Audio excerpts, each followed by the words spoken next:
Hello everybody and welcome on board to She 33 for a good look around her cockpit and her upper deck to give you an idea of her layout, what comes with it and if she might suit you, etc. So as you can see, I'm standing at the port forward corner of the cockpit looking down towards the starboard quarter and assessing the cockpit itself. We've got a nice wide cockpit here. We've got a nice wide companionway jump over to get down below. Now we've got a lovely long distance here to get down below, a little bit shallower here as is oft with the vintage boats. We have seating port and starboard, so we've got seating for two, possibly three each side, maybe less if the helm's standing in the way, because we have got a nice long tiller bar here, and we've also got provision for the autopilot too. Now this locker opens that way, so top down. That in there at the moment we have a life jacket and a couple of buckets, etc.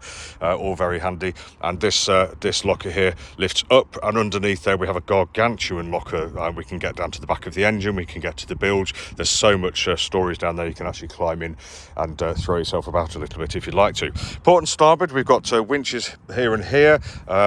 Nice, simple affairs, not self-tailed though, so that's something to take into consideration if we're going to be short-handed. But let's jump in and have a little bit of a more detailed look around as well. So once we're in, you can see we've got an older style echo sounder there, and over here we've got another navigation instrument. There's the companionway for you, and just looking up above the companionway you can see that we've got the main track forward of the companionway, which is lovely. So that's not intruding into the cockpit in any way, although I have to say that the boom here is quite low. It may be a little bit lower than normal because the weight's all on the topping lift. She's been stowed and put away for winter. That could be taken up a little bit high, but you just still need to be cognizant that could be swinging around. On the coach roof you can see we've got one hallied winch, we've got a couple on the mast as well, we've got lines coming aft here, we've got lines coming aft here as well, so lots can be done without leaving the cockpit, which is really good for short-handed or solo. And I think we could do with a little bit of new running rigging on this boat without a doubt, but I think you'll agree the upper deck's looking really nice and shiny. So coming back down into the cockpit, we've got a gas locker. There's a big gas bottle in here which has been cunningly disguised as looks like a sailor who's fallen over it, but it isn't. That's just hiding the gas bottle in there, no worries at all. Set into the after bulkhead, we've got two nice stowages here. We've got the manual bilge pump operated there, and we've got the gearbox and throttle operation there. Just looking over the stern you can see that we've got a nice swim ladder which is incorporated into part of the actual push pit as well, so that's a really nice idea. Looks good and tough and strong.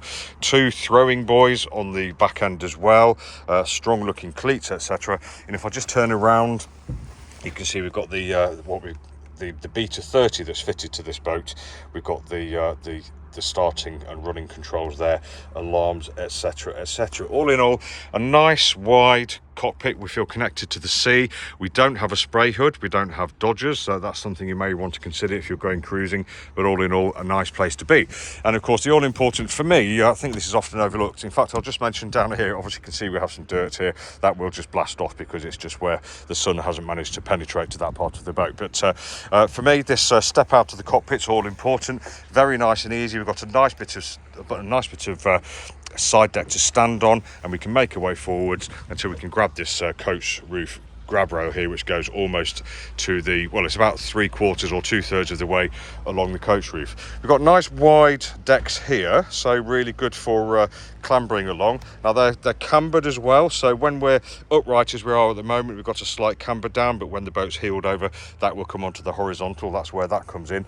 And the reason why we don't have sort of 6 feet worth of standing headroom down below is because we've got actually quite a short distance between the deck and the coach roof here. So this gives her lovely, sleek, meaningful look, her beauty, if you like, but also it means that we've got a little bit less headroom down below and a tiny bit less light because the windows are smaller, but that's just the way things are. That's the way it's been designed in.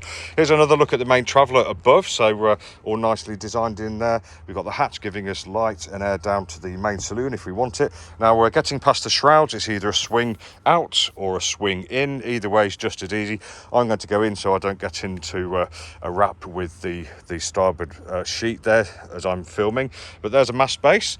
And as we make our way onto the coach roof here, looking down at the foredeck, I'll just get my finger out of the way, there we go. We can see that we've got this deck. I'm not sure if this is original or not, but it feels or looks like a nice veneer with with this this is almost a sandpaper texture, so the deck does feel really nice and non-slippy underfoot, which is always good for a yacht, of course. There's the hatch, which gives us light and air down below to the forward cabin, and once we're onto the foredeck, you can see quite well the camber to starboard and the camber to port, but we've got a nice really clear upper deck here, so plenty of room to sort your sails out, etc. Although there's not really much to do because we've got a furling sail, as you can see there. We've got a furled unit and the sails all furled up, and we've got the anchor locker on the forward end here, which is nice and easy to get open one-handed. There we go, lots of room down there for your anchoring bits and pieces. And if I just turn and face you aft along the length of the boat, you can see just what a beauty this boat is. She really is very easy on the eye. I'll make my way back along the starboard side, sorry, the port side. I'll go up on the coach roof and then take a step down past the shrouds, there we go, and arrive back at the cockpit once I've just hopped over the main sheet to finish off by saying this has been Tim from Boatshed Yacht Brokers, just taking you for a quick look around the upper deck of the She 33. Thanks for watching, and if you'd like any more information, just go to boatshedbrighton.com for lots more pictures, videos and virtual reality. Have a great day.